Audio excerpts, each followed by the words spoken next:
dari Mahkamah Konstitusi kan memang harus dibentuk badan usaha khusus.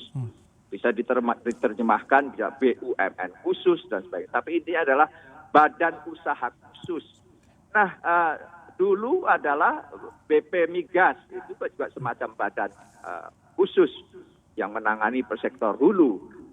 Ada BPH Migas yang menangani atau di hilir. Nah, sekarang karena Mahkamah Konstitusi tersebut, maka di hulu ada istilah sementara, itu adalah SKK Migas. Hanya saja fungsi dan perannya menurut hemat kita adalah sudah bagus. Ini kan juga menjadi catatan kami selama ini. Nah, di sisi lain justru para investor juga melihat bahwa mestinya atau sudah bisa dikatakan bahwa kelembagaan yang selama ini berjalan dengan SKK Migas itu sudah dianggap bagus juga.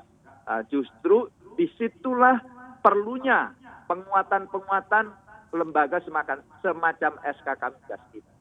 Karena apa? Karena semakin banyak lembaga atau gonta-ganti lembaga, ini juga sebuah kondisi yang menurut hemat kami tidak kondusif bagi penciptaan kepastian usaha di sektor hulu.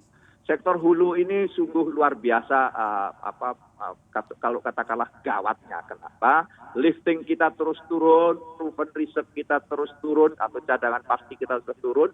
Di minyak saja hanya tinggal kurang lebih 2,5 miliar barrel, yang kalau tidak ada giant discovery atau ditemukan cadangan yang besar lagi, itu hanya kurang lebih tinggal 8-9 tahun saja itu di minyak. Sebagaimana kita ketahui, lantas demand juga sedang turun, sehingga intinya adalah hari-hari ini bisnis di sektor hulu sungguh tidak menarik, katakanlah bagi investor-investor. Apalagi kalau kita tambahi dengan suasana-suasana yang tidak kondusif, seperti misalnya gonta-ganti lembaga atau atas ketidakpastian yang di sana. Itulah kondisi yang sedang dihadapi. Baik, lebih ke penguatan Pak Sugeng ya. Nah, berbicara mengenai penguatan lembaga seperti SKK Migas yang sudah existing saat ini, sebagai pemahaman bagi kami dalam RUU Migas ini seperti apa sih Pak? Apakah nanti kalau SKK Migas resmi sah dibubarkan, ini semata-mata hanya akan bertransisi saja, bertransformasi menjadi badan usaha khusus migas, atau seperti apa Pak perannya Pak?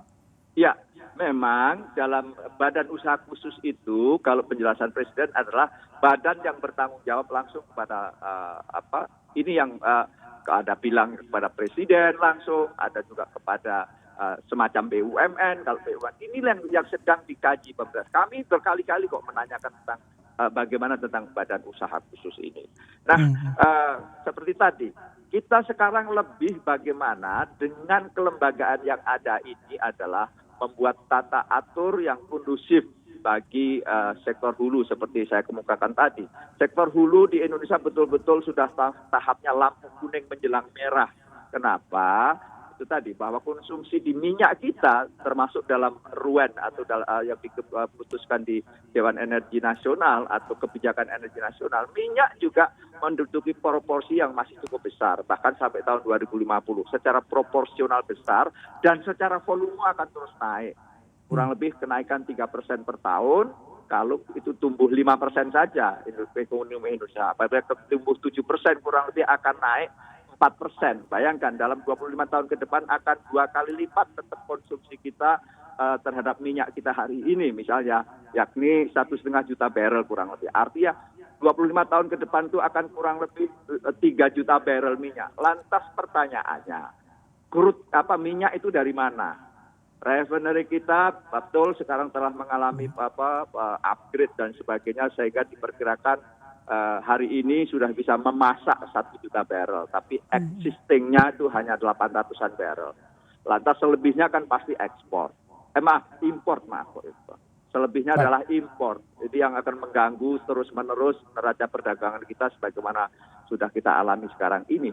Nah, inilah yang kita pikirkan.